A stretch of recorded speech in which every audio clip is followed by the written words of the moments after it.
throw that woman out before her poverty infects this family any further." Chief Raji Adebayo Alo's voice exploded through the ballroom, cutting across the music like a blade. 417 guests turned towards Yetunde as two security men marched towards her.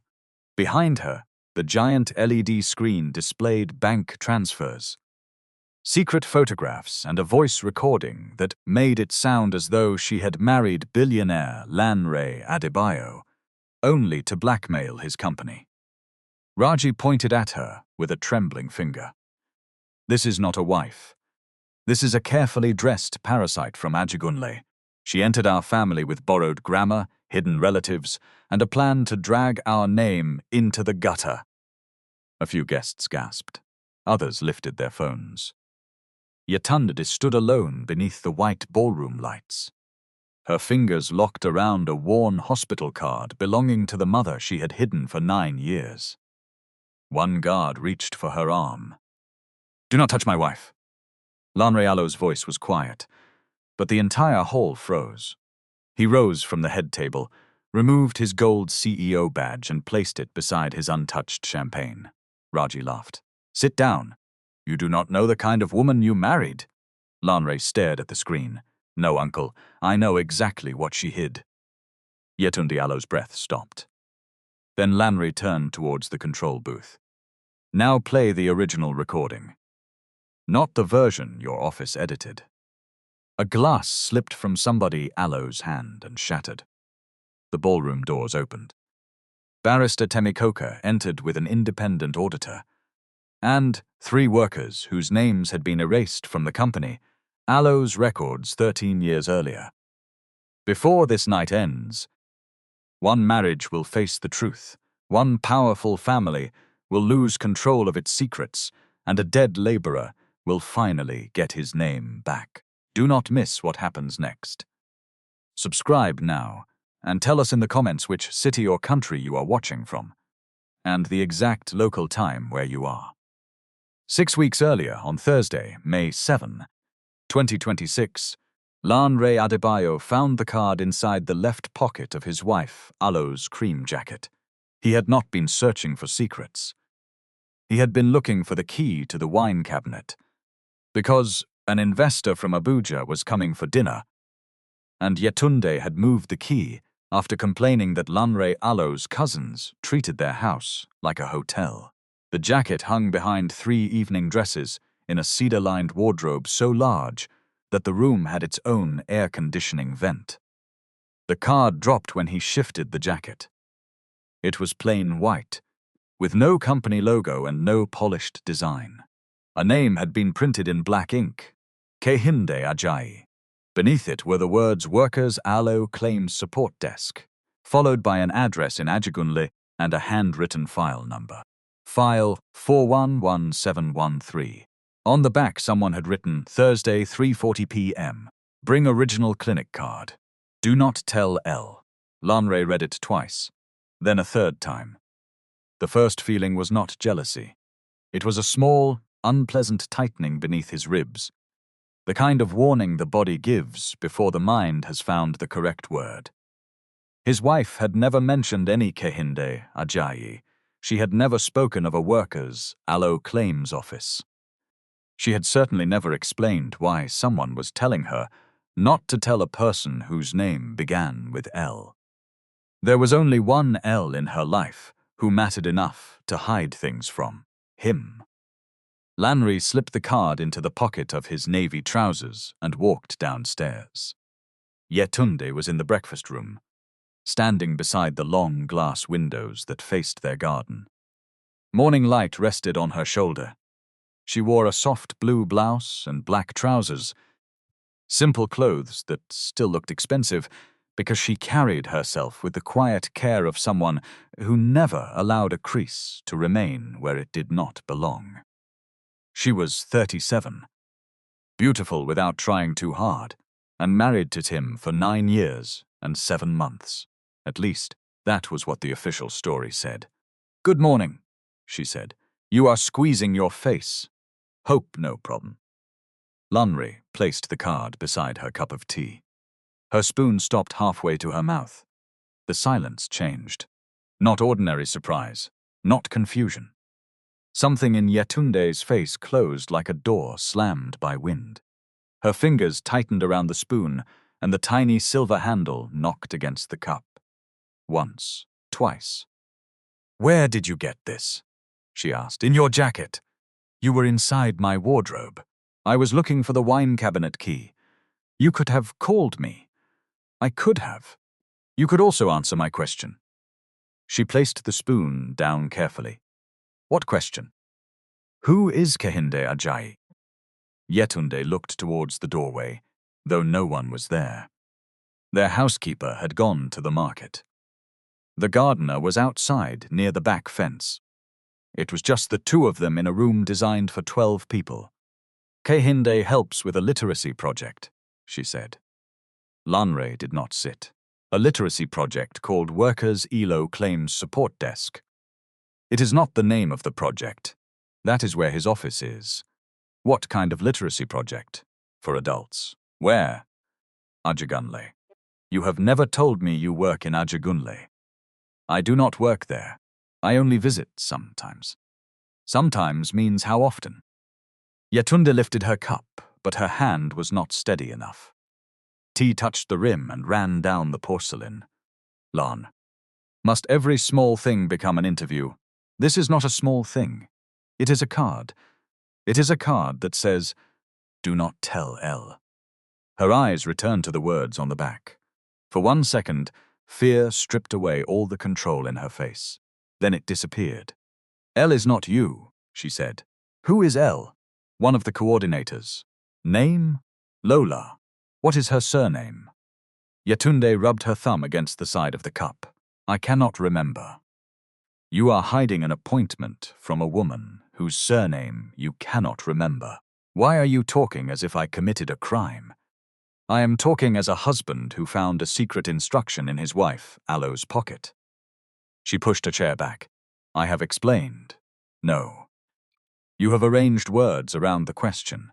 Her mouth tightened. Lanre knew that expression. It was the look she wore when a conversation moved too close to her past. During their first year of marriage, he had asked why there were no photographs of her father in their home. She had said the family album was lost during a flood. When he asked which year, she had suddenly remembered a dentist appointment. At the time he had laughed. Now he did not. "What is the clinic card?" he asked. Yetunde Alo's chair scraped against the tiled floor as she stood. "You read private instructions, and now you want to interrogate every word. Whose clinic card?" "Lanre. Leave it." "Is somebody sick?" I said leave it. Her phone vibrated on the table. Both of them looked at the screen. "KAGI." The vibration sounded louder than it should have. "Answer it," Lanre said. Yetunde picked up the phone and rejected the call. His chest tightened again. This time, the word came. "Jealousy." "Why did you cut the call?" "Because I am talking to my husband." "Put him on speaker." "No." "Why?" "Because I will not turn a normal phone call into a courtroom performance. If it is normal, answer. If you trust me, stop.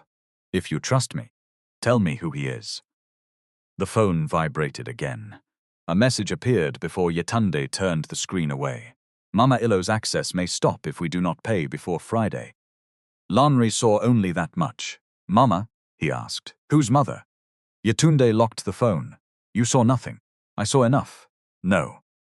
You saw 6 words and built a whole story." "Then give me the real story." She pressed her lips together. Lanre moved closer, not touching her, but blocking the easiest path to the door. "Does this man have something to do with your mother?" "My mother is fine." "You told me your mother lives in Elisa." "She does." "You told me she spends most of the year with your aunt in Ghana." "She does." "Then whose hospital access is stopping?" Yetunde Alo's eyes shone, but she refused to let the tears fall. "You will not understand." "Try me, no." "Why?" "Because some truths do not enter rich houses without being searched at the gate." Lanre stared at her. "What does that mean?" It means I am tired. She picked up her handbag. He stepped aside, but his voice followed her. Is Kehinde your lover? Yetunde stopped at the doorway. The question hung between them, ugly and direct. She turned slowly. No, then call him in front of me. I will not. Why? Because I do not owe you humiliation as proof of loyalty. You owe me honesty. So do you. What have I hidden from you? Yetunde gave a small, broken laugh. You hide behind good manners. Lanre, sometimes that one is worse. She walked away. At 9:17 that morning, the front door closed behind her. Lanre remained in the breakfast room with the cooling tea and the white card. The house felt too quiet. He picked up his phone and searched Kehinde Ajayi, Workers' Aloe Claims Support Desk. A small website appeared on the third page of results. The office assisted injured workers and families with documentation, referrals, and claims. It was not a law firm. It was not a literacy center. Yetunde had lied. The address was 47 Ojo Road, Ajagunle. Lanre searched the name again. There were too many Kehinde Ajayis in Lagos, but one social media page showed a man in his late 40s, standing beside Yetunde at a community event. His hand rested on her shoulder. They were both smiling at something outside the frame. The photograph had been posted 11 months earlier. Yetunde had told Lanre she was in Ibadan that weekend. By noon, jealousy had become certainty. By evening, certainty had become anger. Yetunde returned at 7:26 p.m., carrying a pharmacy bag and a small cooler. When she saw Lanre waiting in the sitting room, she stopped. The television was off. No staff remained in the room. He had sent everyone home early. Where did you go? He asked. To see someone. Kehinde? She did not answer. Lanre stood. You lied about the literacy project. I did not lie about helping people read. I only did not explain where I met him. That sentence is a lie wearing perfume. Yetunde Aloe's shoulders dropped. Lanre, please. What is inside the cooler? Food. For who? A family. Which family? She held the cooler tighter. He pointed at the pharmacy bag. And the medicine? Lanre. Is Kehinde sick? No. His wife? No. Then who? Yetunde looked at him with such raw exhaustion that his anger briefly lost its shape. She seemed older than she had that morning. Not in her face, but in the way she carried the bag. As if the weight inside was not medicine, but years. I need you to let this go, she said. I cannot. You can. You are choosing not to. My wife is meeting a man in secret, carrying medicine to an unknown person, and moving money from an account I did not know existed. What exactly should I let go? Her chin lifted. My personal savings are mine. I did not say they were not. You checked my account? The bank sent a household notification because your transfer crossed the alert threshold. 380,000 naira. Who did you send it to? Yetunde went still. Do you monitor every kobo I spend now? No, but I notice when my wife begins living a second life. The words struck her. Her eyes filled. For a moment, Lanre expected confession. Instead, she whispered, maybe the second life is the only honest one. He stepped closer. What did you say? Nothing. You said nothing. She moved past him. He caught the edge of the cooler before she could leave. Not her arm, not her clothing, just the handle. Yetunde pulled back. Let go. Tell me who the medicine is for. Let go, Lanre. Tell me. Her voice broke open. He has already lost enough because of your family. The cooler slipped from both their hands. It hit the marble floor with a dull crash. A plastic container opened inside, and stew leaked under the lid, red and oily. Neither of them moved. Lanre heard the grandfather clock in the hallway strike once. What did my family do? He asked. Yetunde stared at the mess between them. I did not mean that. You said it. I was angry. Who lost what? I need to clean this. She knelt and reached for the cooler. Lanri knelt opposite her. Yetunde, look at me. She did not. Look at me. Slowly, she raised her face. Who? Is Kehinde Ajayi? Her lips trembled. Then she stood without taking the cooler and walked upstairs. The bedroom door locked at 8:03 p.m. Lanre slept in the library.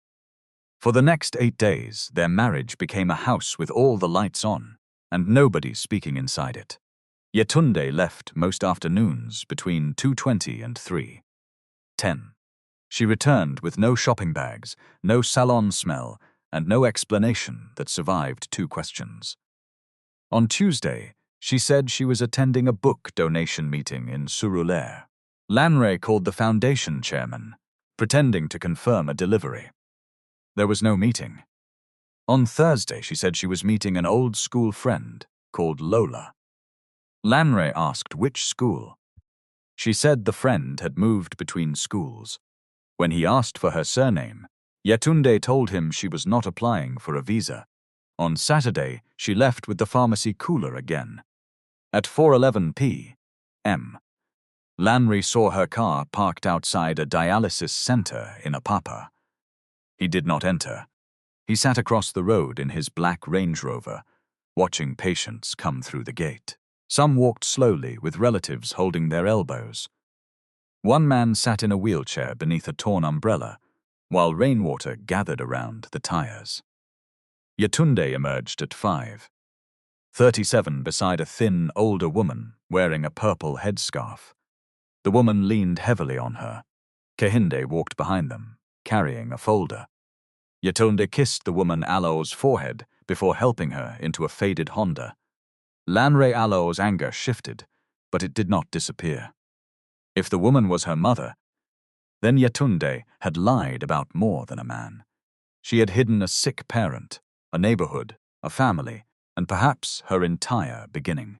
If the woman was not her mother, the secrecy made even less sense. Lanre followed the Honda for 11 minutes before traffic swallowed it near mile 2. He returned home with no answers and a new kind of fear. He was no longer afraid that Yetunde was sleeping with another man. He was afraid he had never known his wife. That night, Lanre opened an old wooden box in the study. Inside were photographs from the first years of their marriage. Yetunde at a charity dinner. Yetunde beside his parents in London. Yetunde on their honeymoon in Zanzibar. Yetunde smiling at his company Alo's 10th anniversary. There were hundreds of photographs of the life they had built. Not one showed the life she had left. On Sunday, May 17, Lanre made a decision he would later regret almost as much as he regretted his suspicion. He decided to follow her properly. Adebegyo Infrastructure and Transit had been testing a small licensed city mobility fleet for a transport contract. One of the vehicles was an 8-year-old white Toyota Corolla with legal commercial markings, a working meter, and a clear partition fitted during the pandemic years. Lanre told the fleet supervisor he wanted to test the passenger experience anonymously. The supervisor laughed nervously. "Sir, you? Driving taxi inside Lagos traffic. Is the car legal?" "Yes, sir. Fully permitted. Then give me the keys." "Oga, we can assign a driver." I said, "I want to test it myself." The supervisor hesitated, then handed him the keys and the driver Alo's cap kept in the glove box. Lanre bought a faded brown jacket from a second-hand stall in Yaba. He stopped shaving for 4 days, wore prescriptionless glasses with thick frames, and used a reusable face mask, claiming dust made him cough. He practiced lowering his voice until it sounded flatter and rougher. It was foolish, but hurt people often call foolishness a plan. On Thursday, May 21, rain began at 2:46 p.m. Yetunde Ailo's booked car cancelled after 12 minutes. She stood beneath the covered gate of their street, one hand holding her handbag, the other trying to shield her phone from the rain. Lanre waited 50 meters away. When she raised her hand towards the road, he pulled forward. Madam, taxi? He called through the partly lowered window. Yetunde glanced at the commercial markings, then at the dark sky. Are you going towards Apapa? Yes, Ma. How much? Meter. She opened the back door and entered. The partition, mask, cap, and rain-blurred glass did the rest. Yetunde looked at him for less than 2 seconds before turning to her phone. Lanre Alo's heartbeat struck hard against his ribs. His wife sat behind him, and she did not know him. For the first 3 minutes, only the wipers spoke. They moved left and right with a tired squeak while traffic crawled towards Apapa. Rain struck the roof. A Danfo conductor shouted at a motorcyclist. Somewhere ahead, a horn remained pressed until it became one long cry. Yetunde sat with her handbag on her lap. Lanre watched her through the rearview mirror. Her face looked pale beneath the grey afternoon light. She opened a message, closed it, then opened the same message again. At 3:02 p.m. Her phone rang. Kehinde. She answered immediately. Hello, Uncle. Lanre Alo's fingers tightened on the steering wheel. One word destroyed the affair he had invented. Have you reached there? Yetunde asked. What did the nurse say?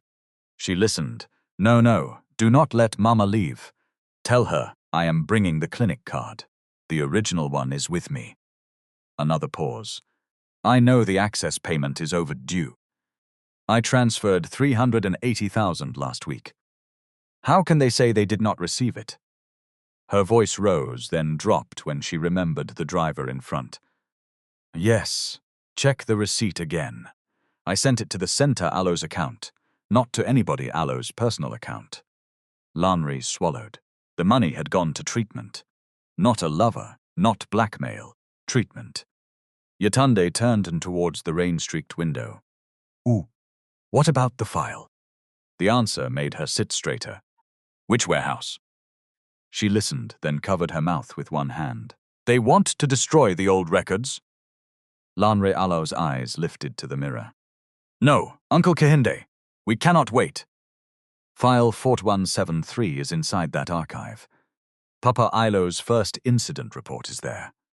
Jumok said the clinic referral had 12 names, not 3. If they destroy it, Chief Raji will say, we invented everything. The name struck Lanre harder than the accusation. Chief Raji Adebayo was his mother Alo's younger brother. The man who had helped Lanre run the company after his father suffered a stroke. Raji had taught him how to read contracts, how to handle difficult directors, and how to stay calm when newspapers wanted blood. Raji called Yetunde, my daughter, in public. Yetunde was now speaking his name like a man who buried bodies. Kehinde said something that Lanre could not hear. Yetunde shook her head. No, Lanre cannot know yet. Her voice became small. He will ask questions, he will call his family. Before we know what is happening, the file will disappear, and everybody will say, the poor are looking for settlement money again. Lanre Alo's jaw locked. Again. She had said again. Do not talk like that, she continued. I know he is not exactly like them. I know. But he signed the 2022 closure. His name is there. If I tell him now, what do you want him to do? Choose me over the company his father built. Choose the daughter of a dead scaffolder over Chief Raji. The traffic moved. Lanre did not. A driver behind him blasted his horn. Lanre shifted into gear and rolled forward. Yetunde Ala's voice broke. Papa died under their steel, Uncle. Then they called him careless. They buried him once in the ground and again inside paperwork. Rainwater blurred Lanre Elo's view. He blinked hard. I did not marry Lanre to punish his family. Yetunde said, God knows I did not even know Adebayo Civil Works was the same company until after our engagement. By then I had already lied about everything. My school, Mama, Ajegunle, the work I was doing at the party where we met. I kept thinking I would tell him after the wedding, then after the honeymoon, then after 1 year. She gave a dry laugh that contained no joy. 9 years later, I am still waiting for courage. Kehinde spoke for a long time. Yetunde wiped beneath her eyes. You say he loves me. I know he loves the woman I presented to him. The polished woman whose father was a civil servant and whose mother retired to Elasa.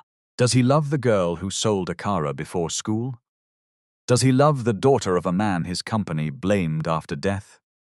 Lanre felt shame enter him slowly, not because every word was fair, because enough of it was.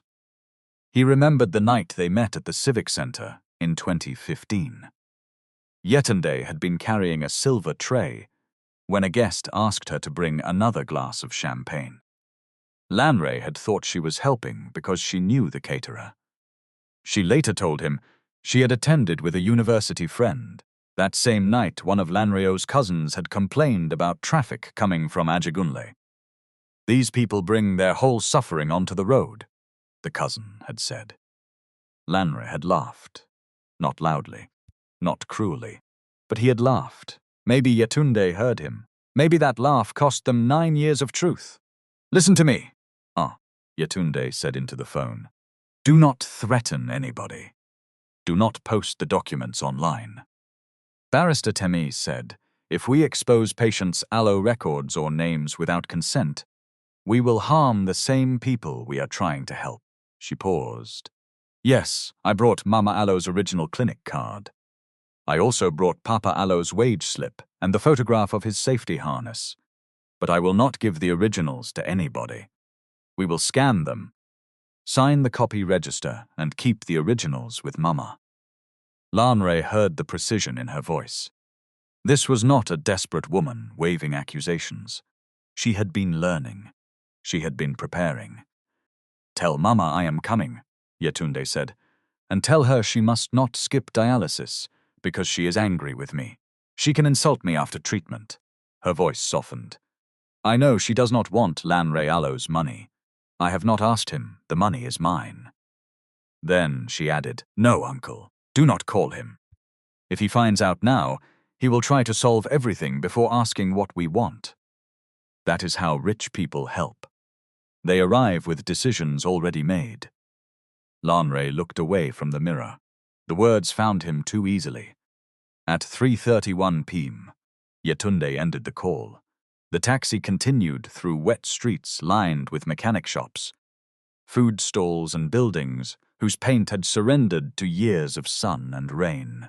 Lanre had passed through Ajagunle before, but always with tinted windows and an agenda. He had seen traffic, noise, and inconvenience. That afternoon, he saw people.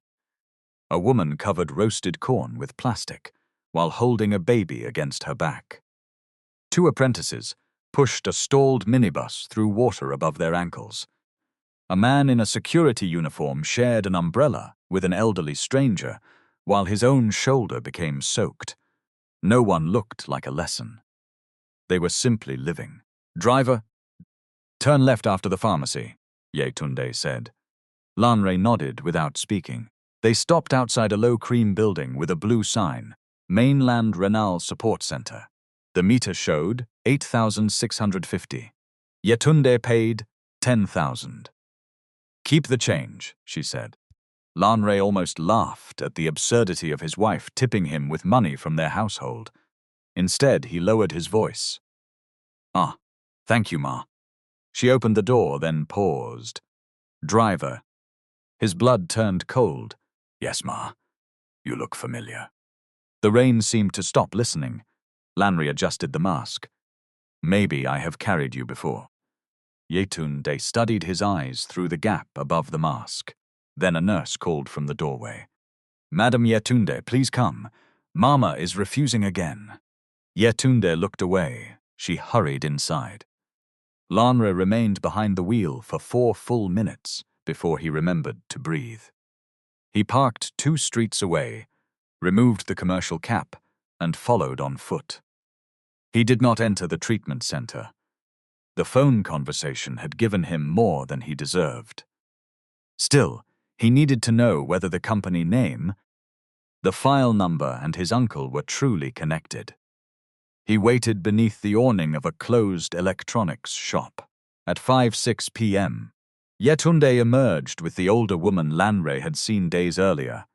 The woman Alo's skin had a dull, tired color. A plaster covered the access point on her left forearm.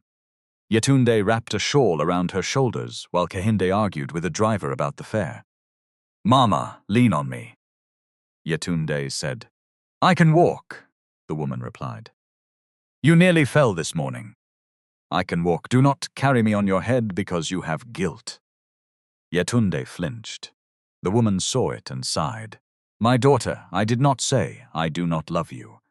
You do not need to say it. I am angry. Love and anger can sit on the same chair." Kehinde returned. The driver agreed to 6,000. "Come." Morenik. Lanre Elo's mother-in-law was not called Mrs. Elizabeth Cole as Yetunde had told him.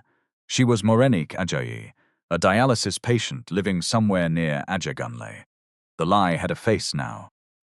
Yetunde held the car door while Morenik entered. Kehinde climbed into the front. Yetunde sat at the back beside her mother. Lanre followed at a distance in the Corolla. They stopped at a narrow 2-story building on Ojo Road. The ground floor held a printing shop, a provisions store, and the workers' Akalo claims support desk. The upper floor had small residential flats reached by an external staircase. Morenik lived in flat 2B. Lanre watched Yetunde help her upstairs, one slow step at a time. Then he noticed the framed notice beside the claims office door. It listed unresolved workplace cases. Case 41730, dock expansion scaffold collapse. 1 fatality. 11 injuries. Compensation disputed. Company, Adebayo Civil Works, Limited. Lanre took a photograph from across the road. He drove straight to the company headquarters on Victoria Island. It was 6:42 p.m. when he entered the glass building. Most staff had gone home. The night security officer, a broad man named Sani, stood quickly when he saw the chief executive arrive in faded clothes and cheap glasses. "Sir?" "Long story." Sani nodded. Like a man who knew wealthy people survived by making ordinary explanations difficult. Lanre took the private lift to the 21st floor. His office overlooked the lagoon, but he did not switch on the main lights. He sat at his desk, opened the legal archive system and searched 4113. Nothing. He searched dock expansion scaffold collapse. 3 results appeared. The first was a 1-page safety summary, dated August 19, 2013. It recorded 3 minor injuries caused by unauthorized access to an incomplete scaffold. No fatality.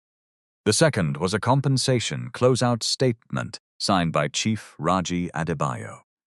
The third was a 2022 legacy liability consolidation approved electronically by Lanre himself. His signature sat at the bottom. He remembered the file. There had been 286 legacy items attached to a restructuring program. Raji had said most were duplicated claims and expired vendor disputes. Lanre signed after the legal director presented a 7-page summary. He had not opened the annexures. Now one annexure showed file 41713 marked closed, no further exposure. Lanre leaned back. He had not killed Yetunde Elo's father, but his signature had closed the door on the family. He called the records manager, a woman named B.C. Lawal, who had worked for the company for 18 years. She answered on the 4th ring. "Good evening, sir. Hope no problem?" "B.C., I need the physical archive location for the 2013 dock expansion project." There was a pause. "Sir, that one should be in Warehouse C at Eganmu." "Should be. The old transfer list is incomplete." "Has anyone requested destruction approval?" Another pause. "Sir, why are you asking?" "Because I am the chief executive." "Yes, sir. This afternoon, operations submitted a disposal schedule for water-damaged records older than 10 years. Who authorized it?" "Chief Raji Alo's office." "Monday morning." Lanray looked at the clock. Thursday, 7:03. Stop it! Sir? Place a preservation hold on every document connected to the dock expansion. File 41713, Adebayo Civil Works, and the 2013 Compensation Fund. No destruction, no movement, no scanning by internal staff until an independent custodian is present. BC Allo's breathing changed. Sir, I need legal authority for send the request to me. I will sign it. Chief Raji may object. He can object in writing. Yes, sir. And Bissies, do not call his office before the hold is active. She was silent for 2 seconds. Understood. Lanray ended the call and searched the financial system. The 2013 compensation reserve had been 112 million. The closeout report claimed 97. 6 million had been paid to injured workers, dependents, and medical providers. Lanray opened the transaction list. Large portions had gone to 3 companies: Meridian Welfare Logistics, Crestline Medical Support, and RJS Community Services. The names looked respectable. The addresses did not. 2 shared a mailing address with an accounting firm once owned by Chief Raji Allo's brother-in-law. The third had been dissolved 8 months after receiving 31. 7 million. Lanray felt something cold settle in his stomach. He printed every page. At 8:11 p.m., a message arrived from Raji. Nephew, I hear you are disturbing old files. Hope all is well. The preservation hold had already reached him. Lanray typed, routine review. Raji replied almost immediately. Do not waste executive time chasing dead paper. Those workers tried to extort us years ago. Your father settled it. Lanray stared at the words.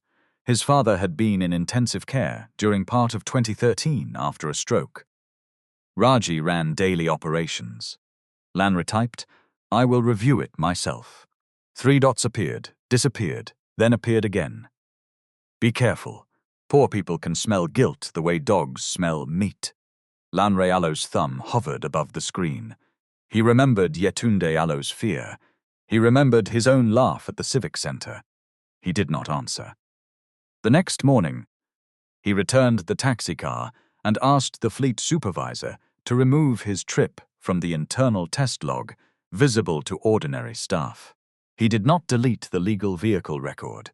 He did not want a second secret that required tampering. Then he called the number on Kehinde Allo's card. Kehinde answered with a cautious hello. My name is Lanray Adebayo. Silence. Kehinde Allo's voice hardened. How did you get this number? From my wife. Did she give it to you? No, then she did not give you my number. I need to speak with you. I do not need to speak with you. It concerns file 41713. The line became quiet again. When Kehinde spoke, every word was measured. Where is Yetunde? At home. Does she know you are calling? No, then call your wife, not me. I know about the scaffold collapse. You know the version your company wrote. I know there may be another version. There is no may. Kehind. I have placed a preservation hold on the archive. You expect me to clap? No. Your company had 13 years to preserve the truth. I am trying to understand. Rich men always want understanding after poor people have finished bleeding. The sentence stung because it was designed to. Lanray took it. I am coming to Ojo Road at noon, he said. You can refuse to see me, but I will come. Kehinde ended the call. At 12:07 p.m., Lanray arrived without security, without his Range Rover, and without the taxi disguise. He drove a plain company pool car and parked 2 streets away.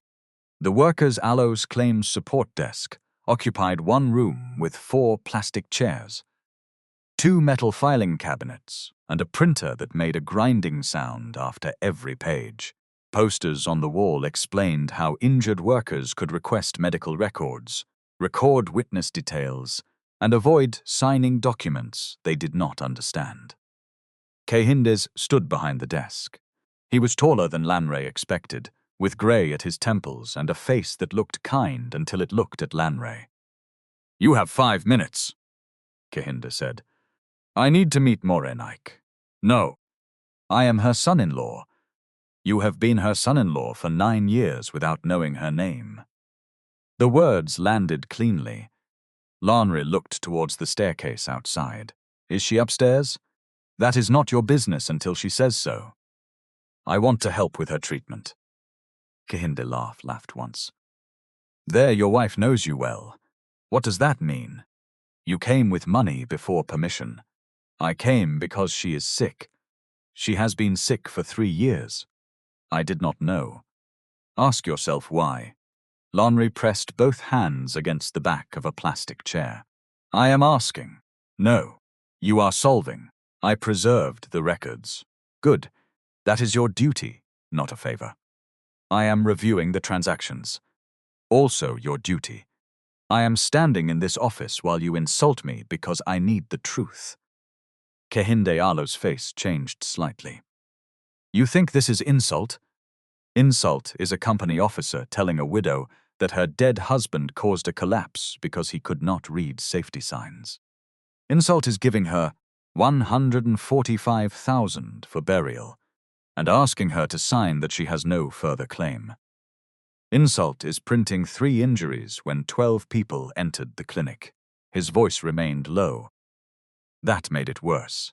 "You are uncomfortable for 5 minutes, Oga Lanre. Do not confuse discomfort with suffering." Lanre lowered his eyes. A door opened at the top of the stairs. Morenaik stood there in a faded green wrapper, one hand gripping the railing. Her body looked smaller without the clinic shawl, but her voice carried clearly. "Kehinde, let him come up." Kehinde turned. "Sister." I said, "Let him come." Morenaik looked directly at Lanre. "I want to see whether the man my daughter feared for 9 years has a face." The flat was small but orderly. 2 armchairs faced a television covered with lace. A standing fan turned from side to side, clicking each time it reached the window. Framed photographs filled one wall. Yetunde in school uniform. Yetunde receiving a certificate. Yetunde beside 4 younger relatives. Yetunde holding a tray of akara near a roadside stall. A whole life. Lanre had never seen any of it. Morenaik sat carefully. "Do not stand over me. Sit." He sat on the edge of the second chair. She studied his face. "So you are Lanre?" "Yes, Ma." "Do not call me Ma because you want to soften me. I call you Ma because you are my wife Alo's mother. Today you remember." Lanre accepted that too. Morenaik rested her left arm on a pillow. The skin around the dialysis access was marked and swollen. "You followed my daughter," she said. Lanre Alo's head lifted. "How did you know?" "She told me the taxi driver looked familiar. Yetunde notices people. Fear only delayed her. She does not know it was me." "Then you are still hiding." "I thought she was having an affair." "With her uncle. I did not know he was her uncle." "Because you did not know her family." The fan clicked at the window. Lanre rubbed his palms together. "Why did she lie about all of you?" Morenaik Alo's eyes sharpened. "That question has 2 owners. One is my daughter, one is you. I never told her to be ashamed." "Did you need to?" He said nothing. Morenaik pointed to a photograph of Yetunde at 22, wearing a cheap white blouse and holding a stack of books. "My daughter learned early that some doors do not ask whether you are intelligent. They ask whether your English sounds expensive. They ask what school you attended. They ask what your father did. They ask where you live. Then they decide how much respect to remove." She should have trusted me. Trust is not demanded like a bank password. She lied to me for 9 years.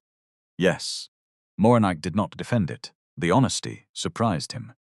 "She was wrong," Morenaik continued. "Fear explains a lie.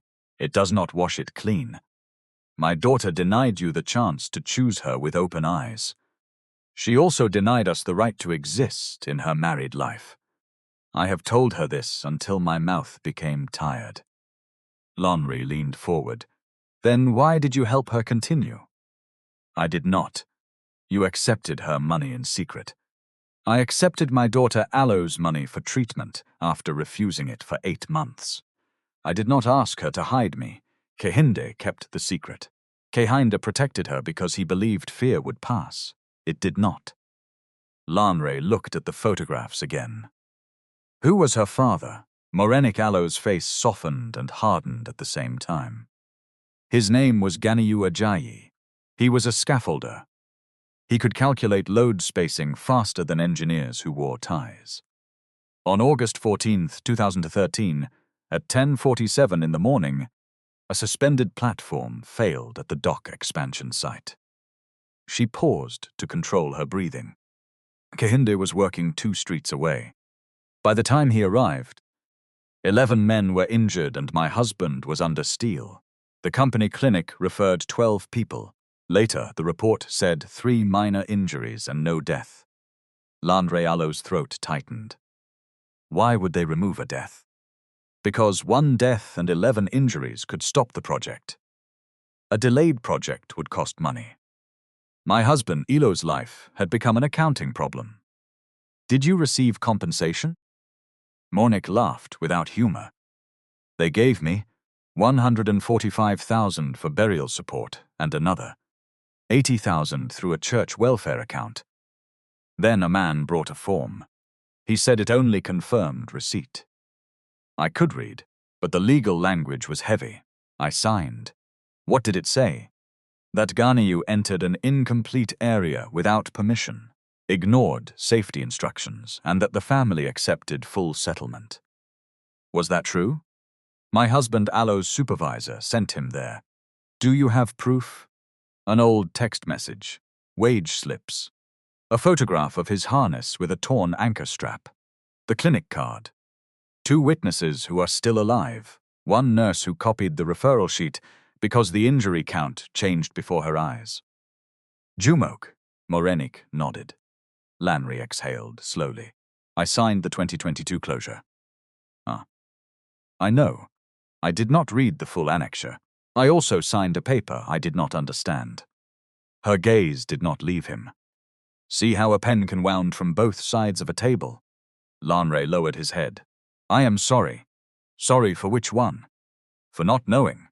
For signing. For following Yetunde. For thinking money was the first answer. Morenig adjusted the pillow beneath her arm. Sorry is a door. It is not the journey. What do you want from me? I want you to stop asking poor people that question, as if justice is a gift you can package. What should I ask? Ask what happened. Preserve what proves it. Step away from decisions where your interest is inside the room. Let the families speak for themselves. La nodded slowly. And my treatment, Morenik added, is not part of the claim. I understand. No, you do not. If you pay for my dialysis, it must not buy silence. It must not buy forgiveness. It must not give you power to choose my doctor. My body is not an extension of your apology. Lanre met her eyes, understood. Morenik sat back. Her strength was fading. Before Lanre stood, she said, One more thing. Yes, Ma. This time you may call me Ma. His eyes burned. You are hurt because Yetunde lied, she said. You should be. But do not make yourself the only injured person in a story that began 13 years before you found a card. Lanre left the flat at 1:38 p.m. Kehinde followed him downstairs. At the office door, he handed Lanre a single photocopied page inside a transparent sleeve. It was the clinic referral list dated August 14, 2013. 12 names. The last one was Ganiyu Ajayi. Status, brought in without pulse. This is a copy of a copy, Kehinde said. It proves direction, not the whole case. The original may be in your archive. I will find it. Do not find it alone. Lanre looked at him. Independent custody, Kehinde said. Chain of possession. Every person who touches the record signs. Otherwise, your uncle will say your wife planted it. Lanre slipped the page into his folder. Who is Barrister Temi? Our lawyer. I want to meet her. She will decide whether she wants to meet you. As Lanre reached the pavement, his phone rang. Chief Raji, Lanre answered. Good afternoon, uncle. Raji did not greet him. Why were you seen entering a labor claims office in Ajagunle? Lanre stopped walking. Across the road, a black SUV pulled away from the curb. Raji Allo's voice lowered. Nephew, come to my house tonight. We need to discuss the kind of dirt your wife has dragged to our door. Chief Raji lived in a white mansion in Banana Island, where even the gatehouse had marble flooring. At 8 p.m., 2 uniformed guards searched Lanre Allo's car, then apologized when they recognized him. Raji liked security to behave like theater. Everybody had to understand that entering his compound was a privilege. He waited in a private lounge with a glass of whiskey and 3 open files on the table. Sit down, he said. Lanre remained standing. Who followed me to Ajagunle? Raji waved one hand. You are the chief executive of a listed company. Security watches you.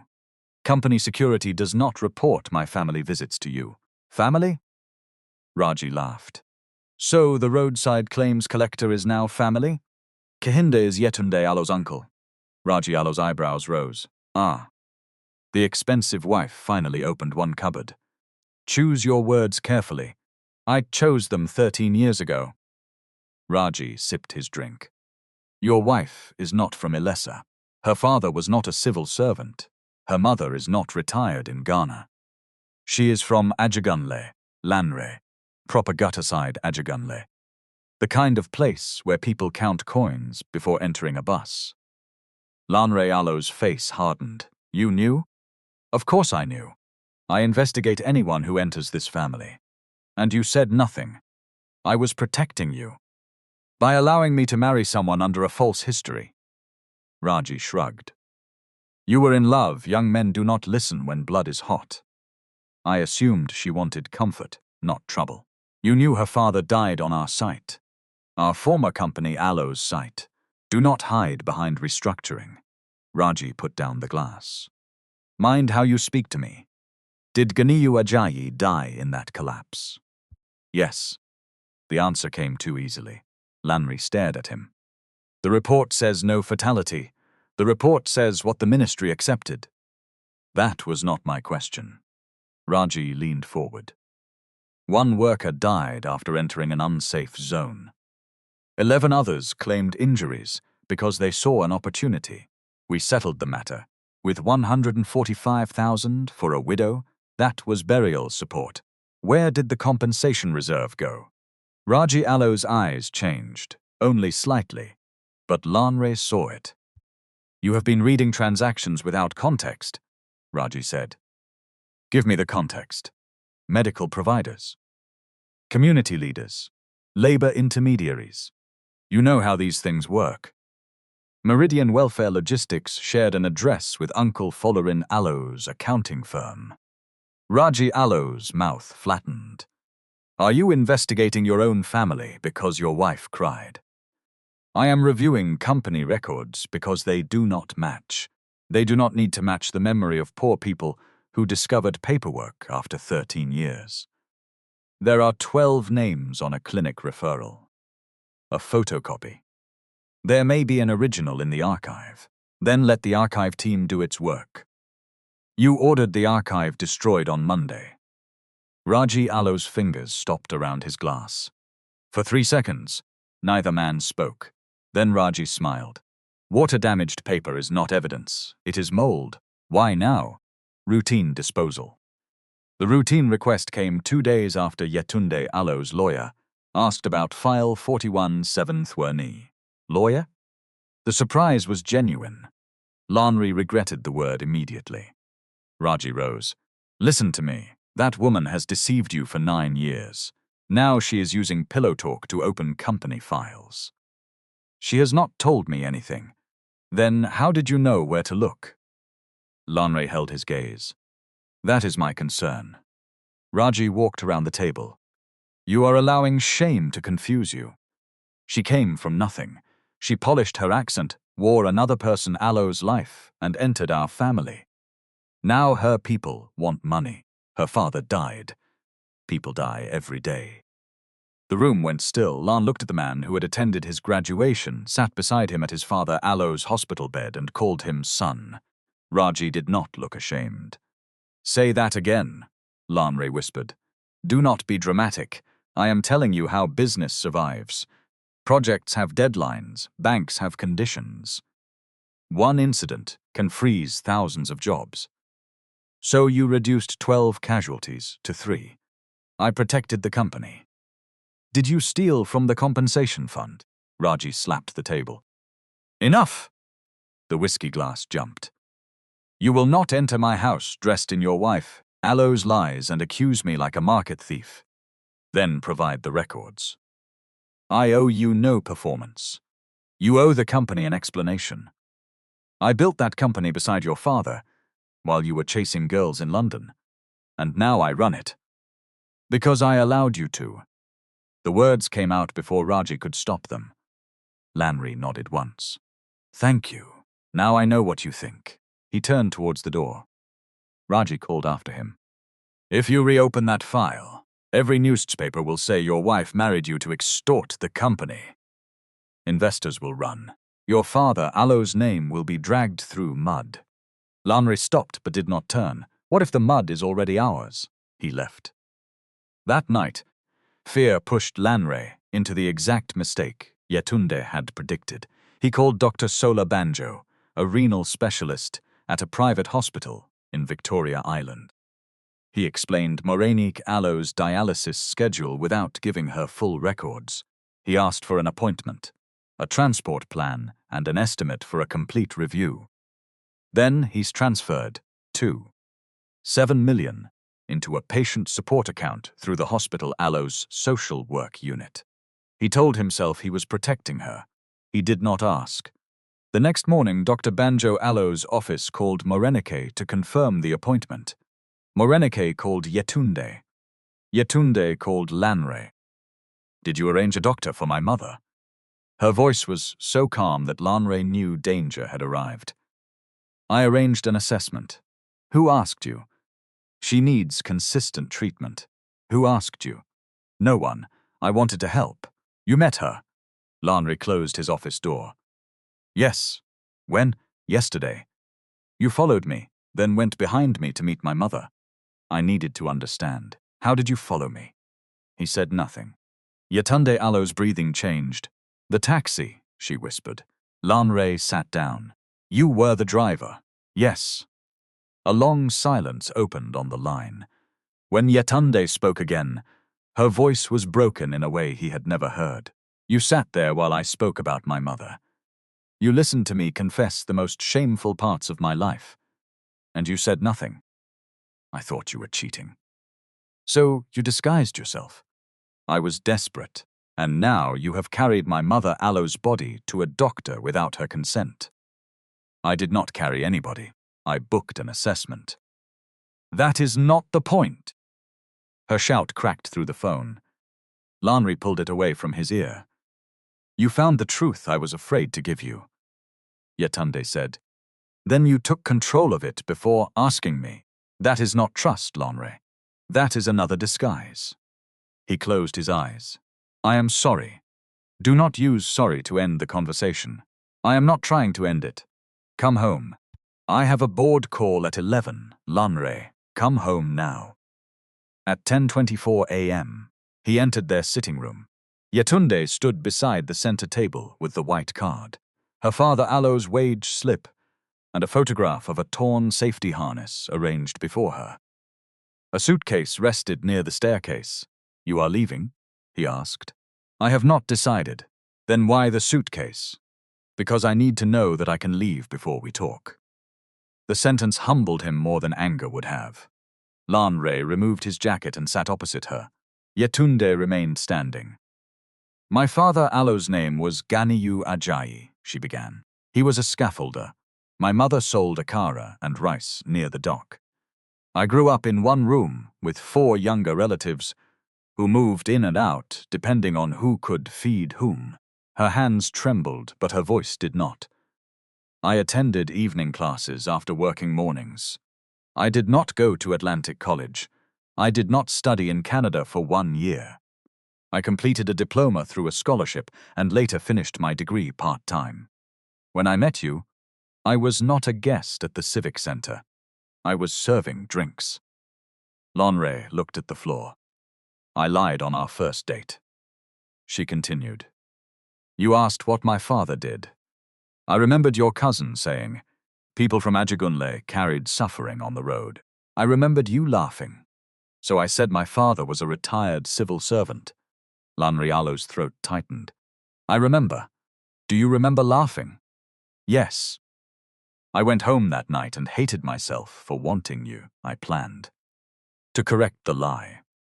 Then you sent flowers to the office where I worked as an administrator. You invited me to dinner. You introduced me to your friends. Every new room made the truth more expensive. Tears filled her eyes. After our engagement, I searched the name of your family company. That was when I discovered Adebayo Infrastructure had grown from Adebayo Civil Works. I nearly ended the engagement. Mama begged me to tell you. Uncle Kehinde begged me. I told myself I would investigate first. Did you marry me to get the records?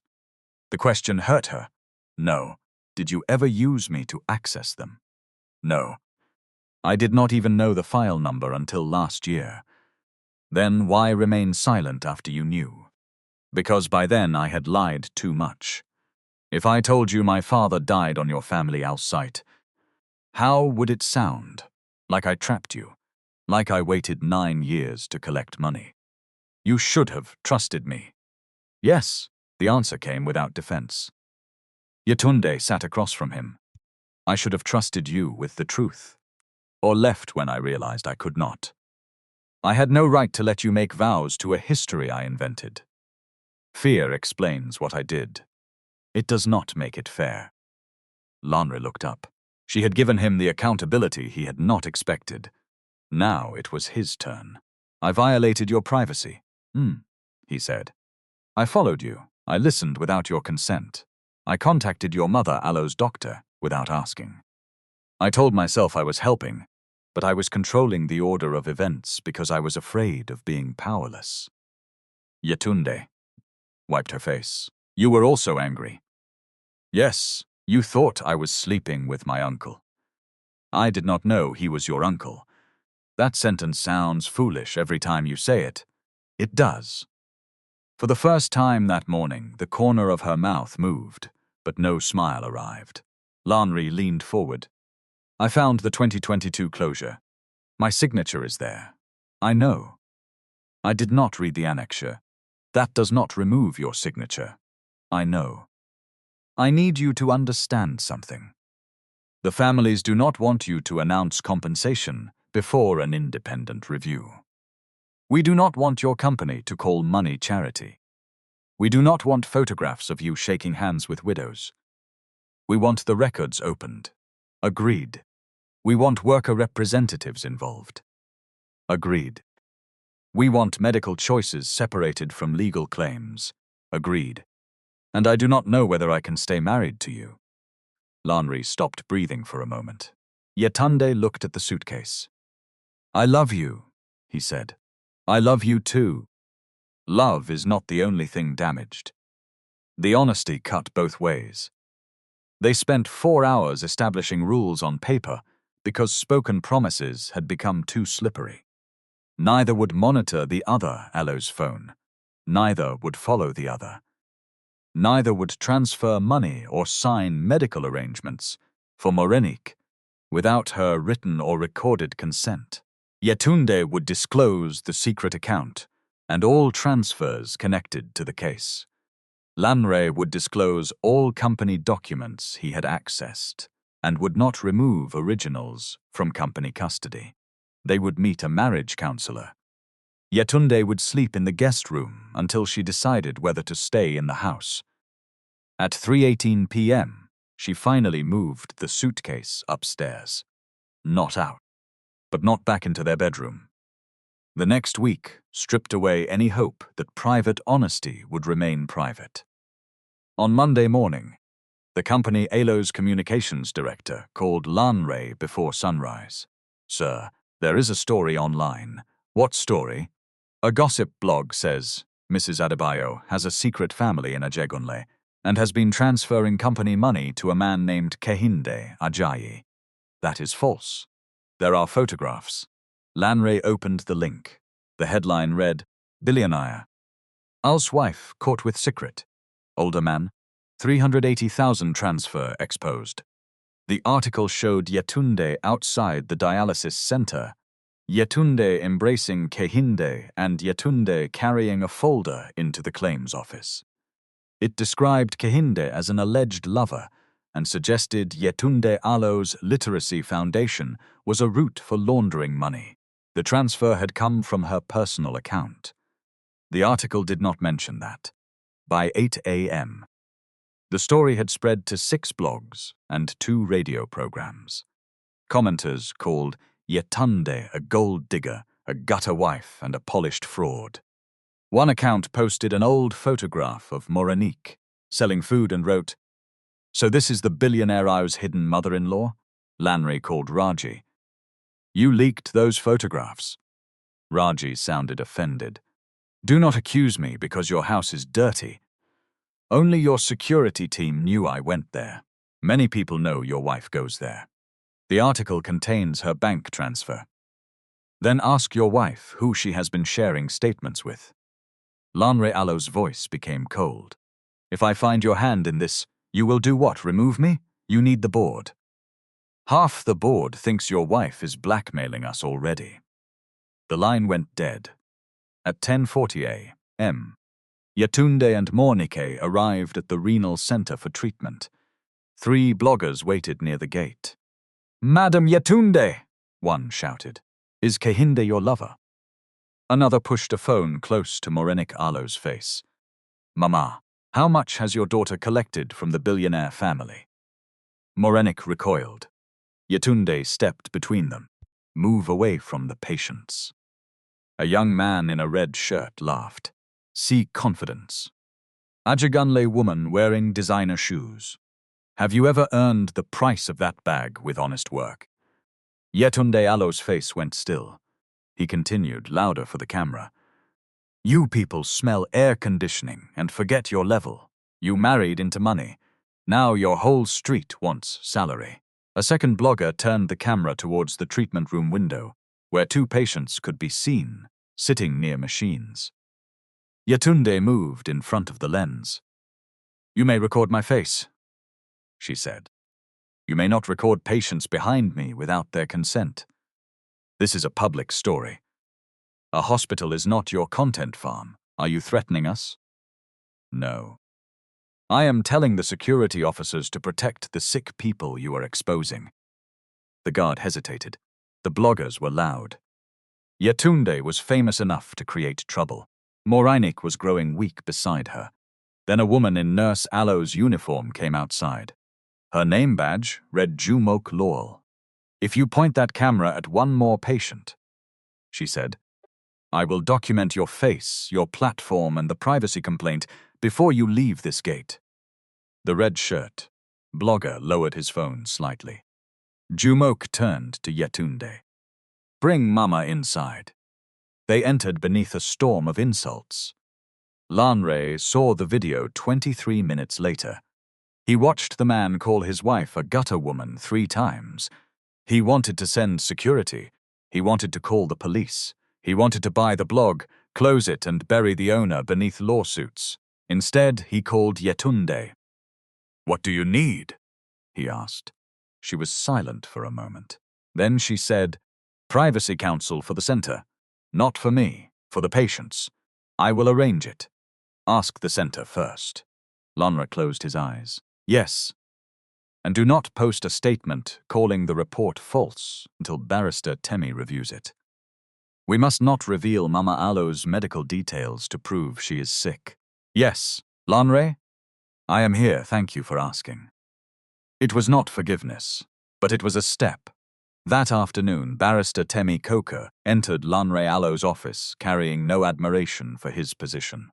She wore a dark suit, placed a recording device on the table, and asked whether he consented to the meeting being recorded. Yes, Lanre said. State your name and role. Lanre Adebayo, Chief Executive of Adebayo Infrastructure and Transit. Are you represented by personal counsel? No. You should be. I am not here to protect myself. That is the kind of sentence powerful men say before discovering they also need protection from their own decisions. Kehinde sat beside her. Yetunde did not attend. Temi opened a notebook. We need independent preservation of the archive, forensic imaging of relevant systems, and a board resolution preventing document destruction. We also need you removed from any committee deciding compensation. Agreed. You have not heard the full terms. I agree with the principle. Good. We need no promises of payment to individual families, no private settlements, no public use of names without consent, no medical records displayed at any press event, no contact with witnesses through company security. Lonry nodded. Also, Temi said, your wife Elo's deception does not make the labor claim false. Your uncle Elo's alleged misconduct does not make every company employee guilty. We will separate what can be proved from what people feel. That is what I want. No. What you want is probably to clear your wife, punish your uncle, and sleep again. Evidence does not exist to satisfy your emotional sequence. Kehinde looked down to hide a brief smile. Temi continued. The archive must speak first. At 4:55 p. Lanre called an emergency board meeting. He disclosed his conflict of interest, his marriage connection to the claimant family, and his own signature on the 2022 closure. He requested temporary removal from the internal review and the appointment of an independent forensic auditor. Raji opposed it. This is madness, he said through the video screen. A chief executive does not hand company secrets to outsiders because his wife invented a dead father. Lanre Elo's hand tightened around his pen. Temi had warned him not to argue emotion with evidence pending. He kept his voice level. The preservation order remains. The board will vote. The motion passed 6-5. Raji stared through the screen. You think you have won? No, Lanre said. I think we have started counting correctly. That evening, Raji Alo's office released a second story. This time, there was audio. Kehinde Alo's voice said, if they do not reopen the claims, we will bring the company down. Yetunde Alo's voice followed. Lanre will pay. He has no choice. The clip lasted 11 seconds. It was enough. Banks called. Investors demanded explanations.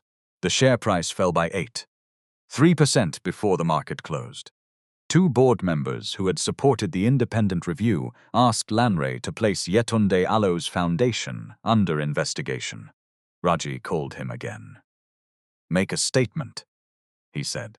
Say your wife acted without your knowledge. Suspend her from the foundation. Let the board see you can control your home. Lanre stood at his office window, looking down at Lagos traffic. What happens to the archive? We close the review quietly. And the families? We appoint a respected pastor to distribute goodwill payments. Charity. Call it whatever makes your wife sleep, and you remain operations director. Of course. Lanre almost laughed. The whole plan was not even hidden. You edited the recording, he said. Prove it. I will. Raji Alo's voice became soft. Nephew, blood is thicker than roadside tears. Do not destroy your father Alo's company because one woman is ashamed of where she came from. Lanre looked at the wedding photograph on his desk. No, uncle, you are the one who trusted shame to keep everybody quiet. He ended the call. 3 days later, an invitation arrived for the company Alo's annual Legacy and Dignity Gala. The event had been moved forward by 2 weeks under an emergency board resolution proposed by Raji. The program included a public governance address, a vote on interim leadership, and a presentation titled Protecting Corporate Integrity from Extortion. Yetunde Alo's name appeared beneath it, not as a speaker, as the accused party. She read the invitation at the dining table while Lanre watched her. "They want me there," she said. "You do not have to go." "Yes, I do. Temi may advise against it." Temi already called. She said the board has the right to ask questions, but not to stage defamation. Lanre sat opposite her. "Raji will humiliate you. He already has. This will be in front of hundreds of people." Yetunde folded the invitation. "For 9 years I hid, because I believed respectable rooms could erase me. Let him put Ajigunle on the screen." Her hands were steady now. "This time, I will not disappear." The 9 days before the gala were not dramatic in the way people imagine investigations. There were no midnight chases, no secret safes opening beneath paintings, and no miracle witness arriving with a complete confession.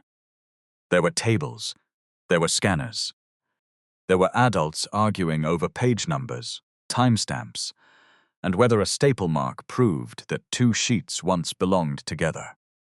The independent auditor was a woman named Dami Williams, 46 years old, with a patient voice and no interest in family reputations. She arrived at Warehouse C on May 27 with 2 document specialists, an IT forensic analyst, and a court-approved records custodian. Every person signed the entry log at 8:13 a.m. Phones remained outside the archive room. 2 cameras recorded the inspection from opposite corners. Chief Raji sent his lawyer to object. Dami read the board resolution, pointed to the preservation notice, and continued working. The archive smelled of wet cardboard and old dust. Some boxes had collapsed from a roof leak, but the doc expansion files were not in the damaged section. They had been moved to a locked cage at the rear, separated from their shelf numbers. That movement was not on the transfer log. At 11:42 a.m., a specialist opened box C771. Inside were equipment inspection sheets, clinic invoices, payroll lists, and 2 versions of the same incident report. The first version recorded 1 fatality and 11 injuries. The second recorded 3 minor injuries. Both carried the same report number. Dami placed each document in a clear evidence sleeve. "Nobody touches these without gloves," she said. "Photograph front and back. Record the torn edges. Record the staple holes. Record the ink differences." Lanre was not present. He had agreed to stay away. Yetunde was not present either. Temi did not want Raji Alo's lawyers to claim the family had influenced the discovery. At 2:06 p.m., the team found the original clinic referral sheet, 12 names. At 3:18 p.m., they found a fax cover page from the operations office instructing the clinic administrator to correct classifications before ministry submission. The sender field showed R. Adebayo. That was not enough by itself. Initials could be disputed, machines could be shared, context mattered. So Dami kept going. The IT analyst imaged 4 archived email servers. A deleted folder contained payment authorizations linked to Meridian Welfare Logistics and Crestline Medical Support. One approval chain had been forwarded from Chief Raji Alo's address to his brother-in-law with the message, "Split it.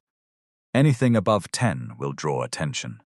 10 meant 10 million naira. Still, Temi refused celebration. "Documents can be genuine and still be misunderstood," she told Kehinde. "We verify ownership, dates, and whether the account was compromised. Do not start dancing because you see a name." Kehinde frowned. "Barrister, after 13 years, allow us small breathing. Breathe. Do not post." Jumok gave her statement on May 29 at 6:20 p.m. She explained that she had been a junior nurse at the site clinic in 2013. 12 people arrived. Ganiyu arrived without a pulse. The clinic doctor prepared a referral and casualty sheet. The next morning, an operations officer returned with a revised sheet listing 3 injuries. "Why did you keep a copy?" Temi asked. "Because I was afraid they would say my memory was lying," Jumok replied. "Why wait 13 years?" "I did not wait. I spoke to the labor officer in 2013. He told me I was young and should not destroy my career. In 2016, I sent a copy to a newspaper. Nobody replied. In 2024, Kehinde found me through an old staff register. Did anyone pay you? No. Promise you money? No. Threaten you?" Jumok looked down. 2 days after I agreed to testify, a man called and described the route my husband takes to work. The room went silent. Temi did not ask for the caller Ayo's name because Jumok did not know it. She documented the number, the date, and the exact words. Evidence was not allowed to grow teeth it did not have. Meanwhile, Lanre and Yetunde attended their first counseling session with Dr. Roncabello in Lekki. They sat on opposite ends of a grey sofa, while rain pressed against the window. Dr. Ronke asked them to describe the injury without describing the other person as the injury. Yetunde went first.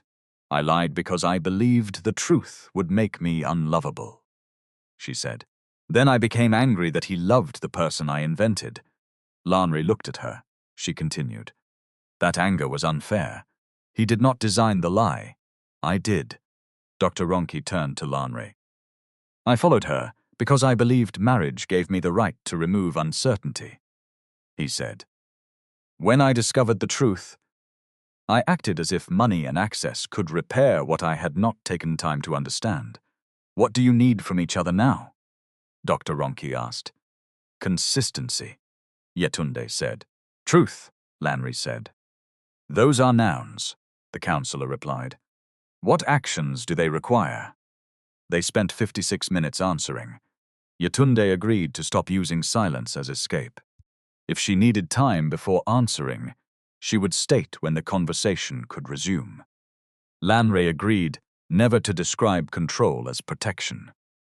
Before helping, he would ask what help was requested, who had authority to decide, and whether the person could freely refuse. Neither promised quick forgiveness. That mattered. On June 1, Raji Alo's lawyers requested an emergency injunction to stop the gala presentation of internal documents. They argued that the records were confidential and incomplete. The court allowed the company to discuss governance findings with its shareholders and invited guests, but prohibited public display of private medical details and unverified personal allegations. Temi welcomed the restrictions.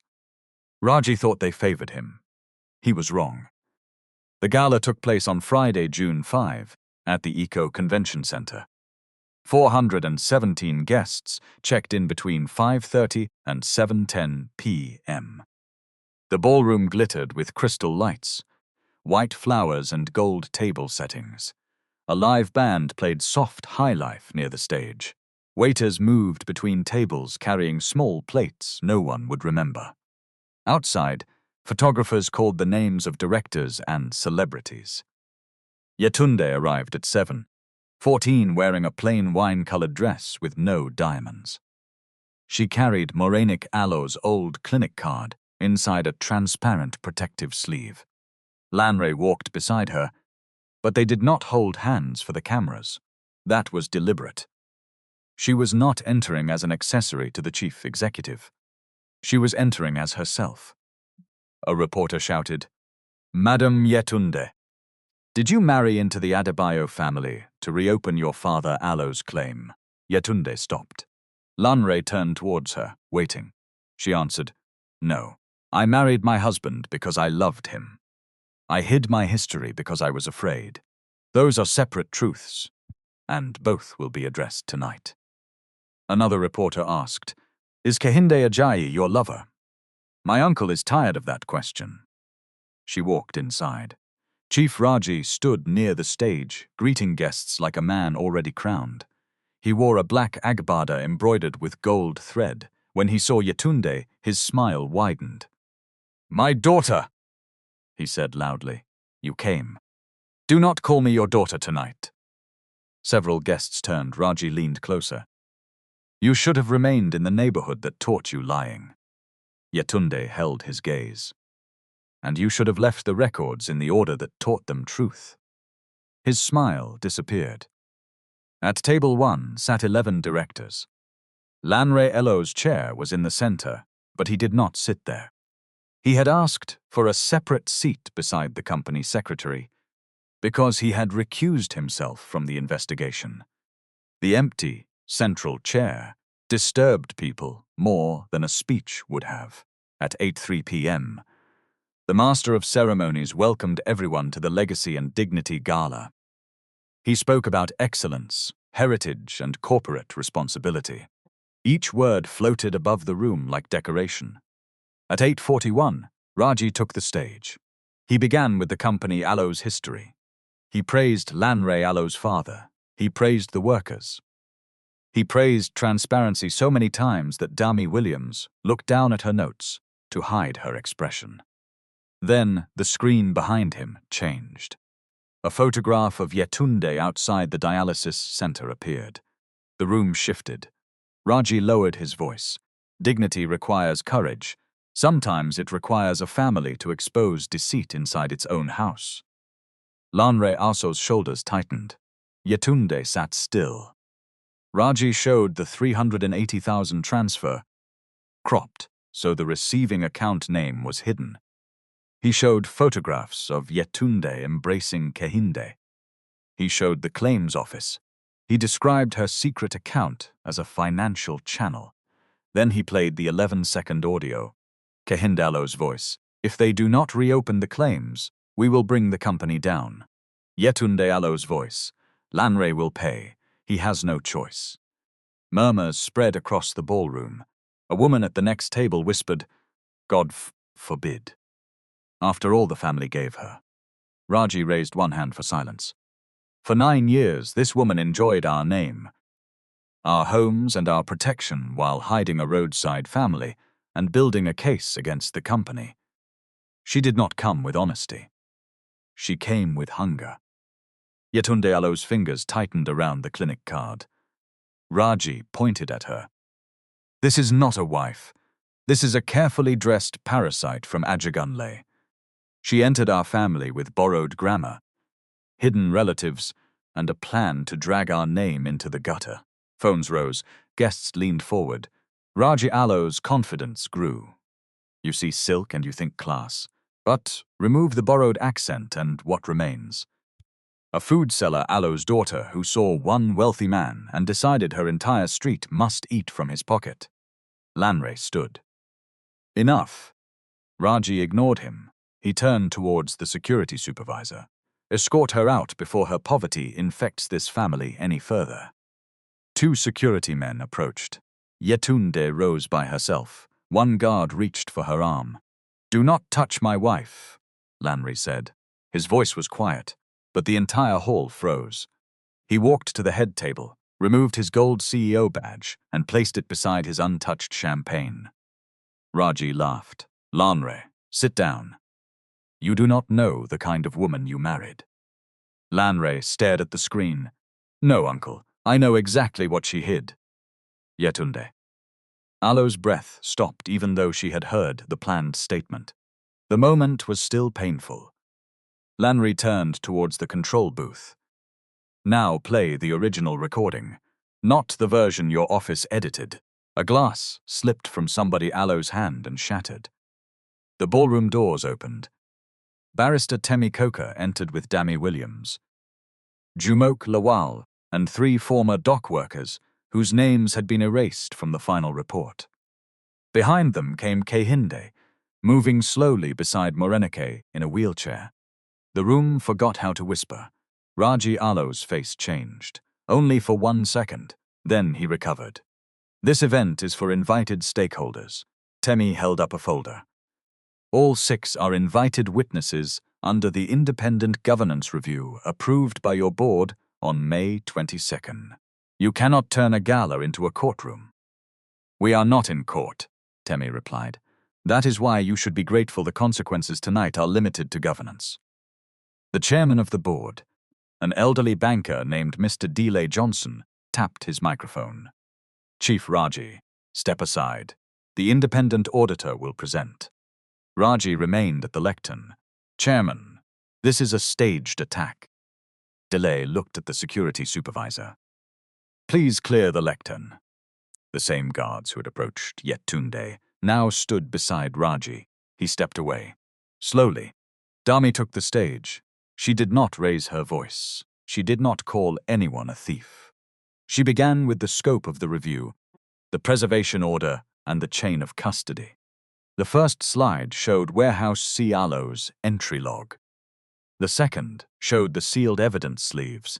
The third showed 2 incident reports with the same number. Port A, Dami said, was created on August 14, 2013 at 2:31 p.m. It records 1 fatality and 11 injuries. Report B was created on August 16 at 9:04 a.m. It records 3 minor injuries and no fatality. She highlighted the metadata. The later report replaced the earlier version in the regulatory submission. Raji called from his table. Metadata can be manipulated. Dami did not look at him. That is correct. Therefore, we did not rely on metadata alone. The next slide showed paper fibers, staple holes, and a fax cover sheet. We found the paper originals inside box C771. Both reports carry the same internal reference. The clinic referral sheet lists 12 casualties. The site payroll confirms all 12 were assigned to the project that morning. One of the former workers, Seyi Balagun, covered his mouth. His name was on the screen. For 13 years, the company had said he was never injured. Now the room could see his admission record. Dami continued. We also identified 86.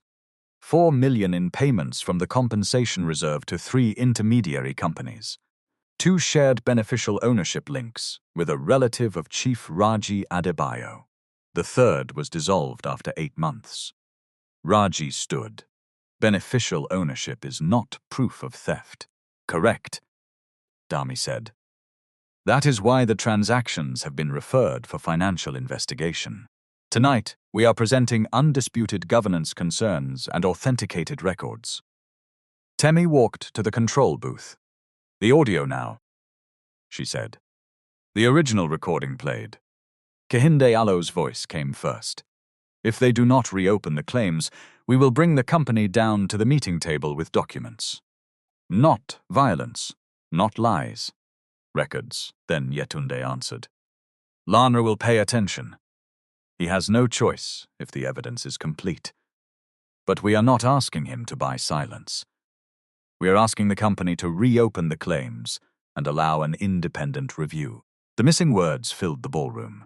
Raji Aloe's version had cut after down and after pay. The full conversation meant the opposite. Yetunde stood and faced him. Who edited the recording? She asked. Raji folded his arms. The source sent what was relevant. Editing is not a technical detail when the missing sentence changes a request for legal records into a threat. Applause began at one table. It stopped when Daly raised his hand. This is not entertainment. He was right. The room quieted. Jumok took the stage next. She described the 12 casualties and the revised clinic sheet. Temi asked only questions already covered in her signed statement. No medical diagnosis appeared. No patient Aloe's private details beyond the incident classification were shown. Raji tried again. A junior nurse Aloe's memory after 13 years is unreliable. Jumok looked at him. That is why I kept the copy. The screen displayed the referral sheet. Her signature sat at the bottom beside the clinic Dr. Aloe's stamp. Morenaik watched from her wheelchair. Her breathing was shallow, but her eyes remained fixed on Ganiyu Aloe's name. Raji turned towards Lanre.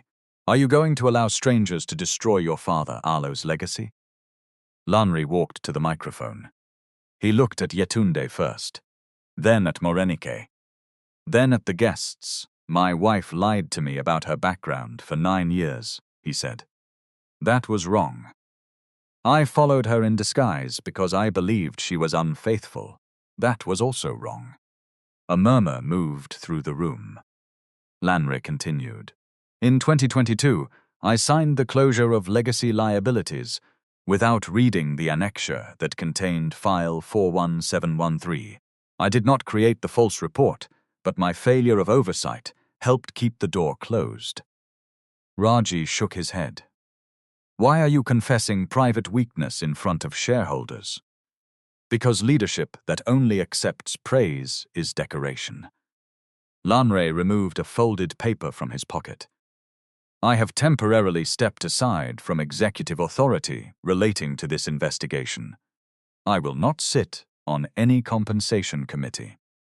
I will not ask this board to believe Yetunde because she is my wife. He pointed towards the documents. Believe or reject the claim based on evidence.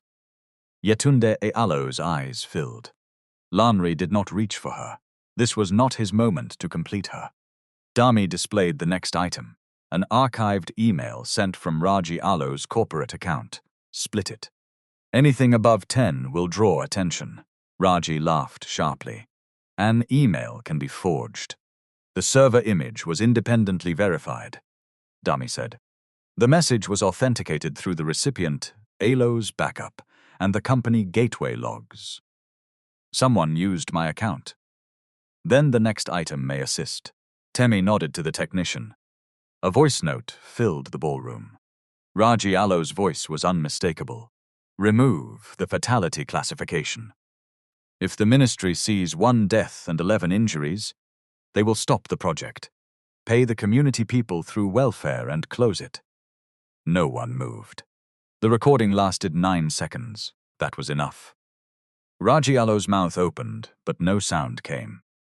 Yetunde looked at him across the ballroom. You were never afraid that poor families were lying, she said. You were afraid that poor families had kept records. The words landed like a slap. For the first time that night, Chief Raji looked small. Not poor, small. Deely called the board members to the side of the stage. They spoke for 7 minutes while guests remained seated. Raji tried to leave, but the records custodian reminded him that company devices named in the preservation notice could not be removed. My phone is personal property, he snapped. Temi replied. Then you may retain the device after the business data is preserved under the legal protocol. Nobody is seizing you. Nobody is arresting you. But you will not carry relevant company records out of this room. Raji looked around for support. His allies avoided his eyes. At 10:12 p.m., Deela returned to the microphone. By a vote of 9-2, the board has suspended Chief Raji Adebayo from all operational and fiduciary duties pending investigation. His system access is revoked immediately. All related payments are frozen subject to bank and legal review. The screen behind Raji went black. His phone lost access before he could unlock it. Deely continued. The proposed appointment of an interim chief executive, nominated by Chief Raji, is withdrawn. Mr. Lanre Adebayo Alo's voluntary recusal remains in force.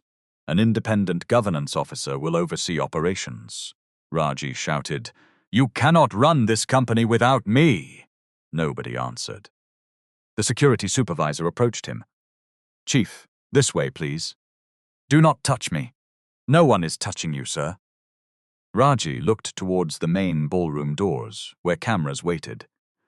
Then he noticed the service corridor beside the stage. For years, he had used that corridor to enter buildings without passing cleaners, drivers, and junior staff. Now the board asked him to leave through it, while the people he had tried to erase remained in the ballroom. He walked out alone. There was no beating, no thrown drink, no police drama. Only the sound of his expensive shoes crossing the same floor used by workers carrying dirty plates. Morenik asked to speak. Temi wheeled her near the stage, But Moreniki refused the microphone until Yetunde adjusted the shawl around her shoulders. "My husband did not die because he was poor," she said. "He died because somebody decided a deadline was worth more than a worker, Alo's life." Her voice was weak, but 417 people heard it. "We did not keep these records because we wanted to become rich. We kept them because once a person Al's name is removed from paper, people begin to behave as if his pain never happened." The screen displayed the 12 names from the clinic referral. Sei Balagun, Tayo Okoro, Niyi Adeyemi, Wale Ibe, 7 others, and Ganiyu Ajayi. One by one, the names appeared. No music played. No applause interrupted them. When Ganiyu Alo's name reached the screen, Yetunde took her mother Alo's hand. Morenik whispered, "He is back." Yetunde shook her head gently. "No, Mama, he never left. They only stopped reading." The gala ended after midnight, but justice did not begin with applause. It began the following Monday at 8:30 a.m. in a windowless conference room where 9 people argued about who had the right to decide what repair should look like. The company wanted a settlement committee. The workers wanted representation. The lawyers wanted language precise enough to survive court. Yetunde wanted one word removed from every draft: charity. "This is not charity," she said. "Charity is what you give when you did not cause the wound. This is repair." The board secretary deleted the word. The final structure took 7 weeks to approve. It included 2 worker representatives elected by verified claimants, 1 occupational safety specialist, 1 medical representative, 1 independent accountant, and 1 community observer. No Adebayo family member could vote on individual claims. Every decision required written reasons. Every rejected claim could be appealed to an outside panel. The company published the process in plain English and Yoruba. Kehinde insisted on that. "A right written in grammar people cannot understand is only decoration," he said. The forensic review identified 31 questionable transfers connected to the old compensation reserve. Some money had paid legitimate clinic bills. Some had reached injured workers through community intermediaries. But 63, 8 million could not be matched to any service, patient, or claimant. Investigators traced part of it to companies linked to Raji Alao's relatives. Not all of it returned. Real life does not always return stolen money neatly to the envelope it left. Chief Raji denied criminal wrongdoing through his lawyers. He said the audio had been taken out of context. The payments reflected emergency community management, and the altered report was prepared by staff below him. The case moved through interviews, filings, and adjournments. 8 months after the gala, prosecutors charged him and 2 former finance officers with conspiracy, falsification of records, and diversion of compensation funds. He was granted bail under conditions that restricted travel and contact with witnesses. He did not lose everything overnight. He lost control first. Then he lost the protection of silence. The board removed him permanently on July 17, 2026. His deferred bonuses were frozen. A civil recovery order placed claims against 2 properties purchased through related companies. The court process remained unfinished when the first compensation decisions were released. Some viewers would have wanted him dragged away in handcuffs beneath the ballroom lights. Yetunde did not. "I do not need theater," she told Lanre. "I need the record corrected." On September 3, the company filed an amended incident report with the labor authorities. It recorded 1 fatality and 11 injuries. It acknowledged that the original regulatory submission was false. Ganiyu Ajayi Alo's name returned to the official file. The first compensation awards followed in October. They were calculated from lost wages, medical expenses, disability impact, and delayed payment. Not from how emotional a family looked before the panel. Claimants could bring advisors. Nobody was required to sign away unrelated rights. Morenike received an award connected to Ganiyu Alo's death. She refused to let Lanres stand beside her when she signed. This one is between the company and the family it wronged. Ah, she said. You may sit over there as my son-in-law. Lanre sat across the room. He understood. Her medical care remained separate. After the gala, Lanre asked Morenik whether she wanted Dr. Sola Banjo to review her case. He explained that she could refuse. Choose another doctor, or continue at the renal center without affecting any claim. Morenik asked 3 questions. Will my records remain private? Yes. Will the doctor speak to me before speaking to all of you? Yes. Can I remove you from the decision if you start behaving like a chief? Lanre smiled. Yes, Ma. Then book it. Dr. Banjo found that Monik Alo's treatment schedule had been inconsistent because of cost and transport disruptions. Her condition could not be reversed, and no responsible doctor promised a miracle. He adjusted her medication, arranged a reliable dialysis schedule, and referred her for transplant evaluation. Morenik was not immediately eligible. Her blood pressure had to stabilize. Additional tests were required. She would remain on dialysis while the team reviewed options. Lan paid through a family medical trust after Morenike signed the consent documents with an independent social worker present. The trust did not own her story. It did not require publicity. It did not appear in any company advertisement. That was how she wanted it. Yetunde moved out of the main bedroom on May 22 and did not return for 4 months. She remained in the house for the first 6 weeks because Morenike Alo's treatment and the investigation had already made life unstable. Later, she rented a small flat in Oniru for 8 weeks to learn whether she wanted the marriage or merely feared losing it. Lanre did not follow her. He did not ask security for her movements. He did not send gifts to force contact. Every Tuesday at 6 p.m., they met Dr. Ronke. Some sessions were gentle. Others left them sitting in separate cars afterwards, too tired to drive. Yetunde disclosed the full history of her secret account. Over 9 years, she had transferred 6 million from income, gifts, and personal savings to Morenike Alo's treatment. Family expenses and documentation costs. None came from the company foundation. Lanre reviewed the statements with a financial counselor, not because he owned her money, but because hidden accounts had become part of the marital injury. He disclosed his own failures too. For years, he had made major household decisions and called them surprises. He purchased their first marital home without asking which area she preferred. He arranged security staff around her events because he believed protection could not be intrusive if it was expensive. He had dismissed her discomfort at family dinners as shyness when his relatives mocked accents, neighborhoods, and service workers. You did not insult me directly, Yetunde told him during one session. You allowed rooms to insult people like me, then expected me to feel safe because you were kind to me privately. Lanre did not defend himself, he asked. What should I have done? Spoken before you knew I was one of them. That answer stayed with him.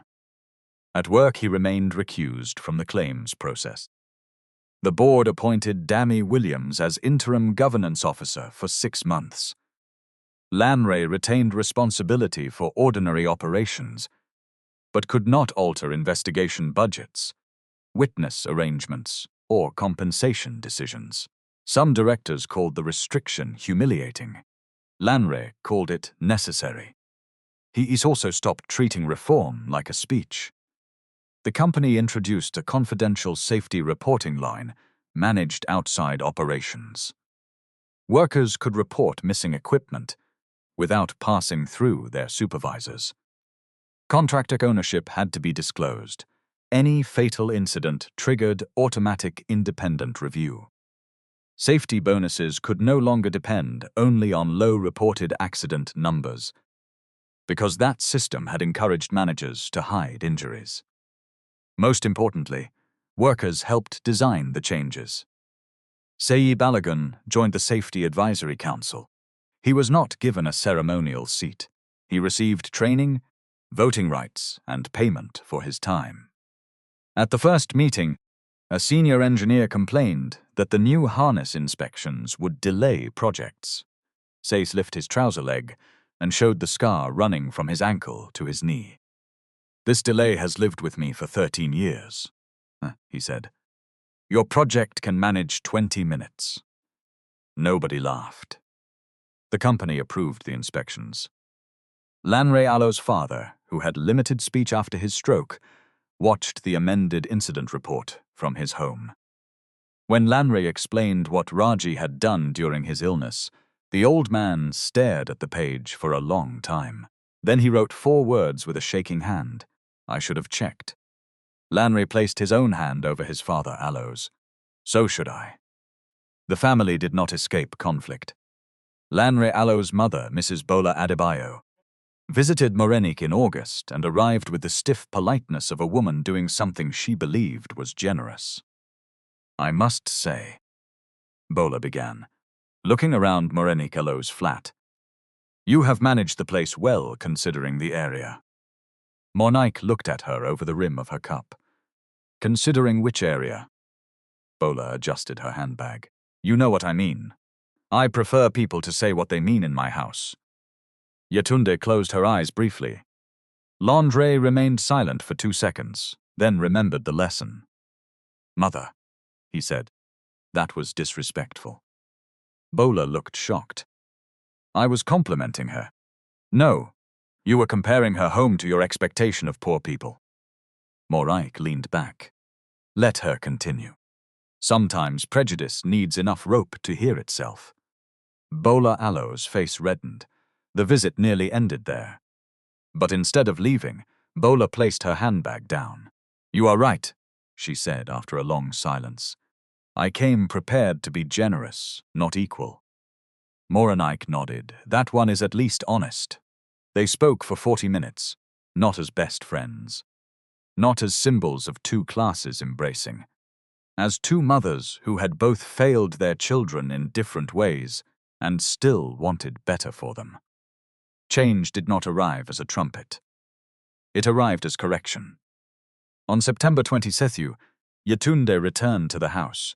She did not move straight into the bedroom. She placed her suitcase in the guest room and told Lanre, "I am choosing the marriage. I am not declaring it healed." Lanre nodded. "I understand. No, you are learning to understand. That too." They rebuilt ordinary things first. They ate breakfast twice a week without phones. They visited Morenik together, only when she invited both of them. Yetunde introduced Lanre properly to her relatives, 1 person at a time, without grand gifts waiting in the car. Lanre attended Kehinde Allo's community documentation workshop and sat at the back. At one point, Kehinde asked him to help carry plastic chairs. Lanre removed his watch and carried 23 chairs from the store. A volunteer laughed. "Oga Billionaire, hope your back will not sue us." Lanre laughed too. "My back has better lawyers than me." The room relaxed. Yetunde watched from the doorway. Not because carrying chairs proved he had changed. Because he did it without calling a photographer. In December, the marriage counselor asked whether they had forgiven each other. Yetunde answered first, "I am forgiving him." "Present tense," Lanre said. "The same." Dr. Ronke smiled. "That is more honest than most vows." On February 11, 2027, Morenik was approved for the transplant waiting list. No donor had been found. No date was promised. Still, the approval meant her health was stable enough to be considered. She celebrated with jollof rice, moi moi, and enough pepper to make Dr. Banjo complain. When Lanre warned her about salt, She pointed a spoon at him. "Do not become chief over my plate." Everybody laughed, even Lanre. The criminal case against Raji continued. Several hearings were postponed. One witness changed part of his statement. A bank record required additional authentication. The defense attacked the investigation as a family power struggle. Temi reminded the claimants that legal truth moved slowly. "Slow is painful," she said. "But fast and careless can destroy a good case." Raji eventually issued a public correction through his lawyers. It did not admit every charge. It did acknowledge that his gala presentation had used an incomplete audio clip and had falsely described Kehinde as Yetunde Alo's romantic partner. The statement appeared on the same platforms that carried the accusation. Yetunde read it once. Then she closed the page. "Do you feel better?" Lana asked. "I feel recorded correctly." It was enough for that day. 3 weeks after Raji Alo's correction, the company communications team presented a campaign called Adebayo Kares. The proposal used photographs of workers in reflective jackets, Morenike Alo's wheelchair, and a draft image of Yetunde holding her father Alo's clinic card beneath the words, "Every life matters." The presentation was polished. That was the problem. The communications director explained that the campaign could restore public confidence, reassure investors, and show that the company had learned from the past. A film crew would visit Ajegunle. Selected families would receive food packages on camera. Lanre would announce a new scholarship named after Ganiu Ajayi. Yetunde closed the folder. "Did any family consent to this?" she asked. The director shifted in his chair. "We planned to seek consent after concept approval." "So you designed their faces before asking whether they wanted to be seen?" "It is only a mock-up, Ma." Morenike Alo's photograph filled half the page. Her dialysis access was visible beneath the sleeve of her blouse. Yetunde pushed the folder towards Lanre. He studied it for a long moment. 1 year earlier, he might have praised the concept and increased the budget. It looked compassionate. It also turned repair into branding and private illness into evidence that the company had a heart. "No," he said. The director blinked. "Sir, no campaign." "But the market research. And remove every patient image from the system. Confirm deletion in writing. The claims panel will publish process data, amounts, and safety reforms. No family photographs unless a family independently asks to share its experience." The director tried again. "Sir, stakeholders respond to human stories. Human beings are not raw material for stakeholder confidence." Yetunde looked at him. Lanre continued. "The company may publish what it had changed, what it paid, and what remains unresolved. It will not package injured people as proof of kindness." "What about the scholarship?" Kehinde, who attended by video, answered from the screen. "Ask the family whether Ganiu Alo's name should be used. And if the scholarship comes from money owed to workers, do not call it generosity." The meeting ended without a campaign. Instead, the company released a plain 27-page accountability report. It listed the false reporting, governance failures, money recovered, money still missing, claims decided, claims pending, and safety changes completed. It also listed 3 reforms that had missed their deadlines. Investors complained that the report was too blunt. Dami Williams replied, "Our accuracy is not a public relations defect." The report did not make the company look innocent. It made the company measurable. That difference mattered to Lanre. He had once believed respect meant speaking kindly while keeping authority. Now he was learning that respect also meant allowing other people to refuse your help, criticize your system, and remain more than the worst thing that happened to them. Morenike eventually agreed to the scholarship, but only after the company separated it from the compensation fund and added worker representatives to the selection board. She chose the name herself, the Ganiyu Ajayi Skilled Trades Scholarship. It supported adults seeking certification in scaffolding, welding, electrical work, and occupational safety. Do not make it only for university, she said. My husband Alo's hands were educated even if his certificate was small. The first group included 19 adults. Their names were not turned into a gala presentation. They received training, equipment, and transport support without being required to praise the Adebayo family. At the orientation, Lanra sat beside the instructors. He made no speech. Morinik noticed. You are finally learning when not to hold microphone, she whispered. I am managing, Ma. She laughed until the nurse told her to conserve her energy. 1 year after the taxi ride, Lanre asked Yetunde to meet him at the same street corner where she had entered the white Corolla. He arrived in his own car, with no cap, no mask, and no hidden purpose. Yetunde stood beneath the covered gate while evening traffic moved beyond them. You are late, she said. 4 minutes. You once followed me for 8 days. 4 minutes is progress. He smiled. They walked towards a small cafe instead of entering the car. At the corner, Lanry stopped. That day, I wanted to discover what you were hiding. Yetunde looked at him. And what did you discover? That both of us had built disguises. She waited. Yours was a respectable past, he said. Mine was the belief that being a good provider made me a safe husband. Yetunde Alo's eyes softened. I was not safe either, she said. I used fear to decide what truth you could handle. Do you still think I would not have married you if you told me everything on our first date? She looked towards the road. I do not know. Lanre nodded. Neither do I. That was the answer they had once been too afraid to face, he continued. But I know the man I was then had things to unlearn.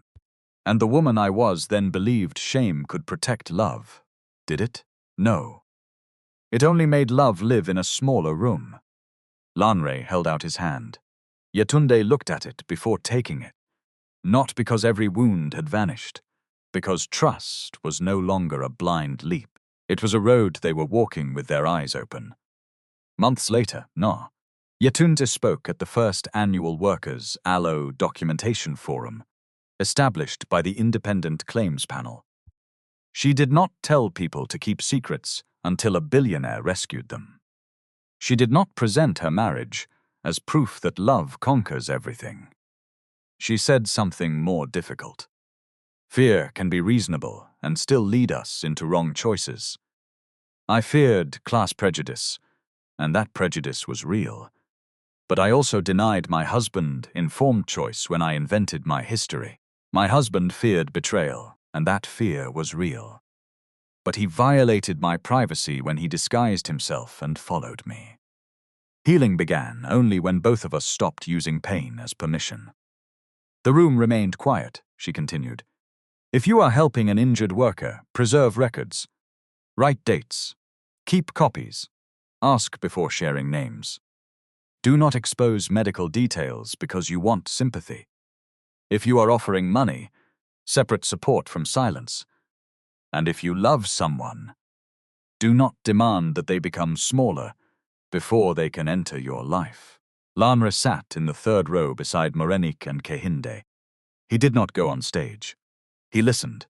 From the storyteller Arlo's point of view, the most disturbing secret in this story was never that Yetunde came from Ajigunle.